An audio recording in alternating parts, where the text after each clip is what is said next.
Everyone, welcome to all. I hope कि आप लोग अच्छे होंगे। आज के इस वीडियो में हम बात करेंगे यूनिट 7 के एक टॉपिक पर जिसका नाम है जैव विविधता। जैव विविधता क्या होती है, इससे संबंधित क्या क्या क्वेश्चन आपके एग्जाम में बन सकते हैं, इन सब बातों पर आज के इस वीडियो में हम बात करने वाले हैं।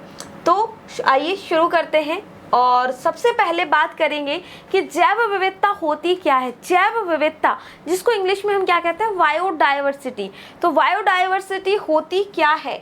तो बायोडायवर्सिटी से तात्पर्य किसी विशेष क्षेत्र में समस्त जीव जातियों परितंत्र के संग्रह से है, अर्थात किसी क्षेत्र में उपस्थित जीवों की विभिन्न प्रजातियों की संख्या उस क्षेत्र की जैव विविधता कहलाती है।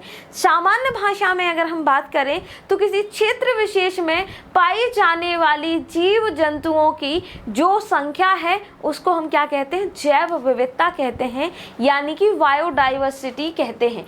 पारिस्थितिक तंत्र में संतुलन बनाए रखने के लिए जैव विविधता का होना आवश्यक है। ये चीज़ बहुत इंपॉर्टेंट है। जैसे कि आपका जो प्रीलिम्स का जो पेपर होता है इसमें ऑप्शन आते हैं, राइट। तो हो सकता है पूछ लिया जाए कि पारिस्थितिक तंत्र में संतुलन बनाए रखने के लिए किस चीज़ की आवश्यकता होती है। तो किसकी आवश्यकता होती है? जैव विविधता की। जैव विविधता, अभी हमने क्या बात की कि एक क्षेत्र विशेष में जीव जंतुओं पेड़ पौधों की जो प्रजातियां हैं उनके एक क्षेत्र विशेष में पाए जाने को ही हम क्या कहते हैं, बायोडायवर्सिटी या फिर जैव विविधता कहते हैं। अगला, जैव विविधता का जो शब्द है, अब ज़्यादातर जो क्वेश्चन बनते हैं अगर प्रीलिम्स के हम प्रारंभिक परीक्षा के परिक्षेप में अगर बात करें तो जो कोई एक शब्द, जैसे कि किसने दिया, सबसे पहले प्रयोग किसने किया, या इस शब्द का मतलब क्या है, इस तरीके के क्वेश्चन बहुत बनते हैं। तो जैव विविधता शब्द का जो प्रयोग है या इसकी जो संकल्पना है, इसका सर्वप्रथम प्रयोग कीट वैज्ञानिक विल्सन ने किया था। किसने किया था? E.O. विल्सन ने। कीट वैज्ञानिक, एक वैज्ञानिक जो कि कीटों पर अध्ययन करते कीट वैज्ञानिक थे, उनका नाम था E.O. विल्सन। इन्होंने जैव विविधता शब्द का प्रयोग सबसे पहले किया था। कब? 1986 में। कब किया था? 1986 में। तो यहाँ से दो क्वेश्चन आपके बन जाते हैं। पहली बार शब्द की जो संकल्पना है किसने दी थी? E.O. विल्सन ने दी थी। कब दी थी? 1986 में दी थी। जैविक विविधता पर अमेरिकी फोरम के लिए प्रस्तुत एक रिपोर्ट में इन्होंने ये शब्द सबसे पहले प्रस्तुत किया था। हालांकि जैव विविधता शब्द का सर्वप्रथम प्रयोग किसने किया था? W.G. रॉन्टिजन ने किया था। कब किया था? 1985 में। प्रयोग करना और सबसे पहले एक होता प्रयोग करना जनरली कहा, लेकिन इन्होंने एक रिपोर्ट में उसको जब प्रयोग किया तब इनका नाम आ गया E.O. विल्सन का। तो दोनों ही नाम आपको याद रखें। सबसे पहले शब्द का प्रयोग किसने किया? सबसे पहले शब्द का प्रयोग W.G. रोजन ने किया। कब? 1985 में। एक साल पहले इन्होंने सबसे पहले शब्द का प्रयोग किया और इसकी जो संकल्पनात्मक जो रूप है किसने प्रस्तुत किया? E.O. विल्सन ने प्रस्तुत किया था अमेरिका में एक रिपोर्ट देते समय। अब आती है बात जैव विविधता के स्तर। जैव विविधता के स्तर 3 स्तरों में हम इसको देखते हैं। पहला आता है आनुवांशिक जैव विविधता, फिर आती है आपकी प्रजातीय जैव विविधता, फिर आती है पारिस्थितिकीय जैव विविधता। अब तीनों इसको याद रखिएगा। हो सकता है कि जब आपको ऑप्शन दे तो एक आध चीज़ को मिस कर दे, तो इन चीज़ों को भी आपको दिमाग में रखना है, क्योंकि आजकल जो क्वेश्चन पूछने का पैटर्न है ये पहले की जैसे सिर्फ फैक्ट पे ध्यान न देके कई बार कुछ क्वेश्चन कॉन्सेप्ट में पूछ लेता है। तो उस तरीके में भी आपको खुद को तैयार रख के चलना है। अब कुछ इंपॉर्टेंट चीज़ें, जैसे कि भारत में पूर्वोत्तर राज्यों को जैव विविधता का द्वार कहा जाता है। पूर्वोत्तर राज्य हम बात करते हैं, ये भारत का नक्शा हो गया, और यहाँ के जो राज्य हैं, कई बार जब आप जियोग्राफी पढ़ते हैं 7 सिस्टर कह देते हो, हालांकि वहाँ पर 8 राज्य हैं, लेकिन हम 7 सिस्टर के नाम से उन राज्यों को जानते हैं। तो ये पूर्वोत्तर का जो क्षेत्र है, ये वाला जो क्षेत्र है, ये आपका पूरब हो गया, ये आपका उत्तर हो गया, ये हो गया पूरब, ये उत्तर, ये हो गया दक्षिण और ये हो गया पश्चिम। तो ये वाला जो क्षेत्र है, इस वाले क्षेत्र को जैव विविधता का द्वार कहा जाता है। क्या कहा जाता है? जैव विविधता का द्वार कहा जाता है।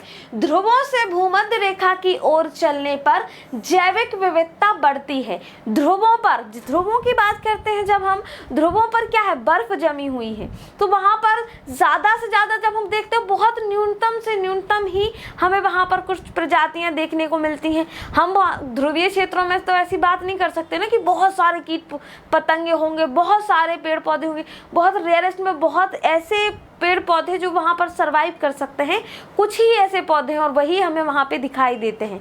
तो ध्रुवों से जब हम भूमध्य रेखा की ओर जाते हैं तो जैव विविधता बढ़ती है। तो हो सकता है कि ये क्वेश्चन पूछ लिया जाए कि ध्रुवों की तरफ जाने पर जैव विविधता बढ़ती है कि घटती है, भूमध्य रेखा की तरफ जाने पर जैव विविधता घटती है कि बढ़ती है। तो इन चीजों को आप लोग याद रखिएगा कि ध्रुवों से, राइट, ध्रुवों से जब भी हम जैव विविधता यहाँ पर जाते हैं, कहाँ पर जाते हैं?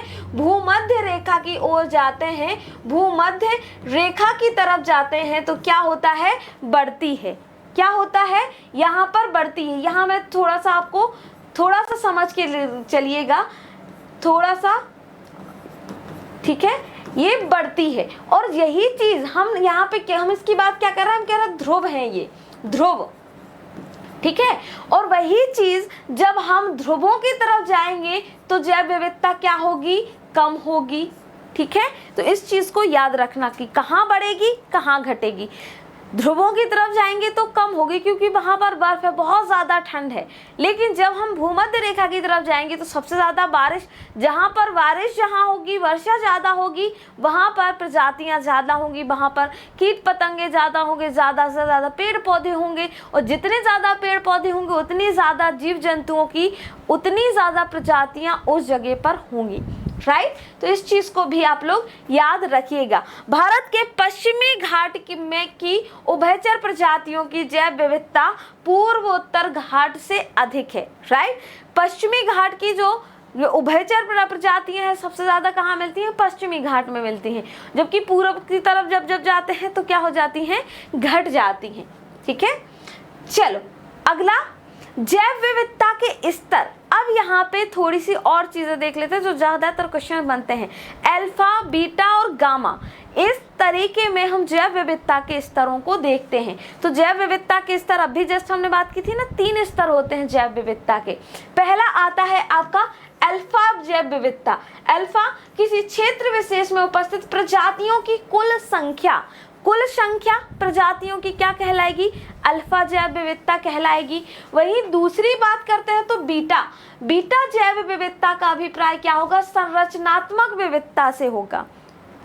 तीसरा जो होता है ये क्या होता है? तीसरे को कहते हैं गामा जैव विविधता, और किसी क्षेत्र विशेष में उपस्थित विविध प्रजातियों के अंतः संबंधों को निरूपित करने के लिए गामा जैव विविधता कहा जाता है, या गामा विविधता के रूप में इसको जाना जाता है। तो कौन कौन से हो गए? जैव विविधता के 3 स्तर हम देखते हैं।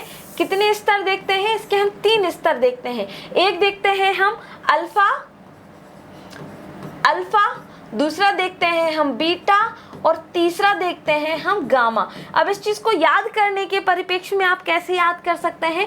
अल्फा जैव विविधता की हम बात कर रहे हैं प्रजातियों की संख्या के बारे में। किसकी बात कर रहे हैं? संख्या के बारे में बात कर रहे हैं। दूसरा आता है आपका बीटा जैव विविधता। बीटा जैव विविधता में किसकी बात कर रहे हैं? संरचनात्मकता की बात कर रहे हैं, तो संरचना, ठीक है। और फिर आता है आपका गामा जैव विविधता किसी क्षेत्र विशेष में उपस्थित प्रजातियों के अंतः संबंध, किसकी बात कर रहा है? अंतः संबंधों की बात कर रहा है। तो ये क्या हो गई? आपकी गामा जैव विविधता होगी। तो तीनों को याद रखिए, अल्फा, बीटा और आता है गामा। एक में संख्या की बात करते हैं, दूसरे में हम संरचना की बात करते हैं, तीसरे में अंतः संबंधों की बात करते हैं। क्योंकि जब प्रजातियां किसी क्षेत्र विशेष में रहती हैं तो कुछ कोई एक दूसरे के साथ संबंध इनके होते हैं। कुछ हम जैसे कवकों के साथ हम बात करते हैं, कुछ कवक जीव जंतु, कुछ पेड़, एक पेड़ दूसरे पे निर्भर है उस तरीके से है, एक जीव दूसरे पर निर्भर है, उस तरीके के संबंध को ये चीजें व्यक्त करती हैं। तो ये क्या हो जाता है, गामा जैव विविधता। तो जैव विविधता के 3 स्तर आते हैं, अल्फा, बीटा और आता है गामा। राइट, चलिए अगला, ओडिशा स्थित नंदनकानन चिड़ियाघर में एक वन्य जीव गोद लो नामक योजना 2008 में शुरू की गई थी। जब हम यूनिट 7 की बात करते हैं, यूनिट 7, ऐसा नहीं है कि पहले इससे क्वेश्चन नहीं आते थे, पहले भी क्वेश्चन आते थे, लेकिन अभी ज़्यादा इंपॉर्टेंट हो गया है। क्यों हो गया? क्योंकि सिलेबस में अलग से उसने मेंशन कर रखा है कि भाई ये वाला टॉपिक पूछेंगे, ये वाला टॉपिक पूछेंगे और ये वाला टॉपिक पूछेंगे, और इसलिए आपकी भी जिम्मेदारी बढ़ जाती है कि भाई इन सारी चीज़ों को लेके जाएं हम।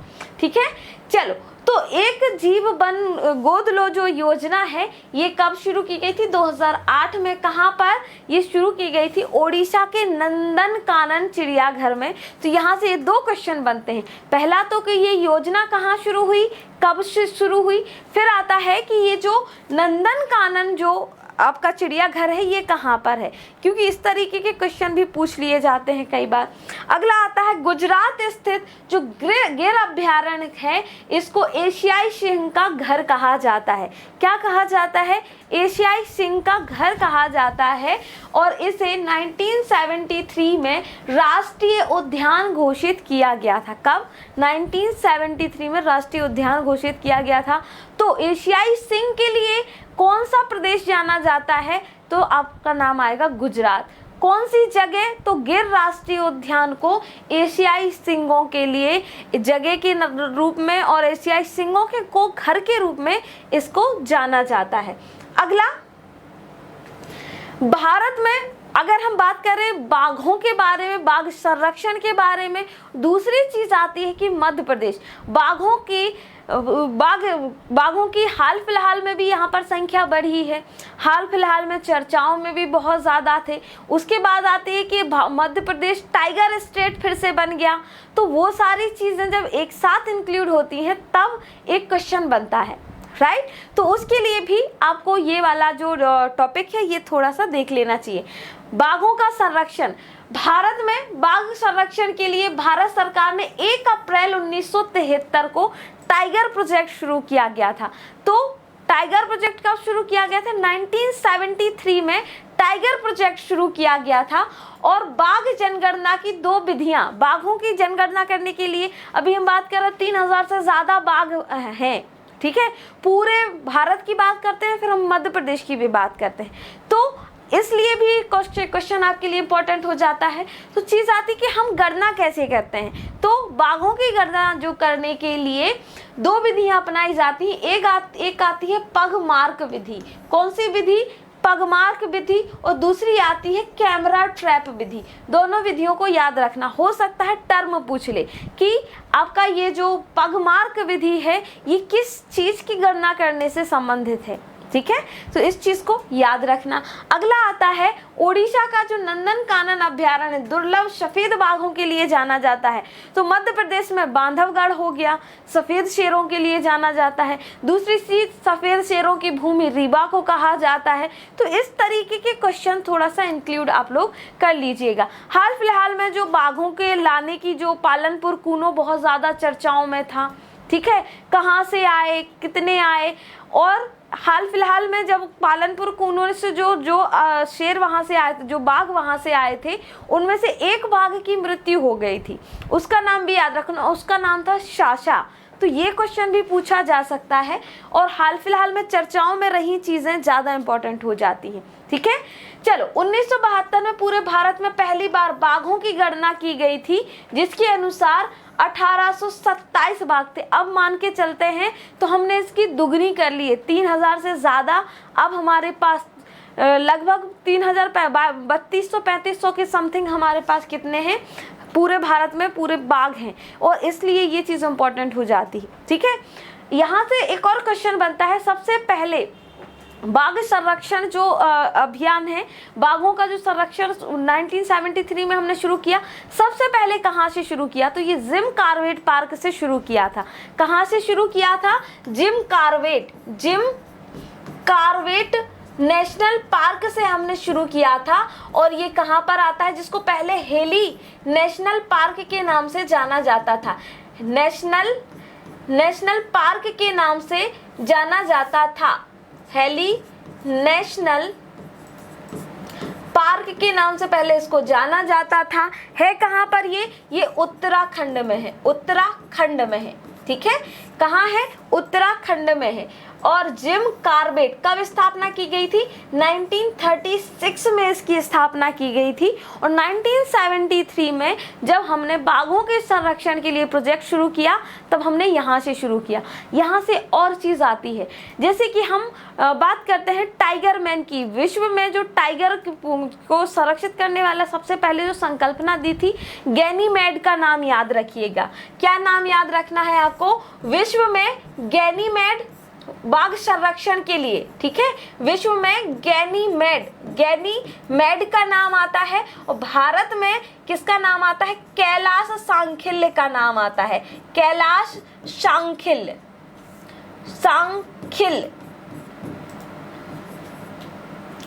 दोनों ही चीजों को आपको याद रख के चलना है। कैलाश सांखिल्य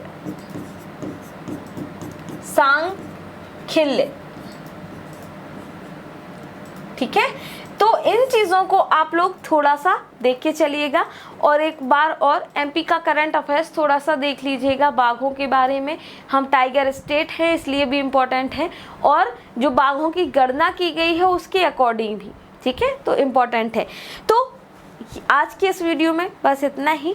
अगले वीडियो में हम किसी और टॉपिक को, जो कि आपकी आगामी परीक्षा के लिए इम्पोर्टेंट हो सकता है, पर हम बात करेंगे। वीडियो कैसा लगा ज़रूर बताएं। और यदि किसी इम्पोर्टेंट टॉपिक पर यदि आप वीडियो चाहते हैं तो आपके सुझाव आमंत्रित हैं, नीचे आप कमेंट कर सकते हैं। और पीडीएफ यदि आपको चाहिए है तो पीडीएफ नीचे डिस्क्रिप्शन में लिंक मेंशन है, वहां से जाके आप पीडीएफ ले सकते हैं। तो आज के लिए बस इतना ही। मिलते हैं नेक्स्ट वीडियो में, तब तक के लिए bye bye and have a nice time.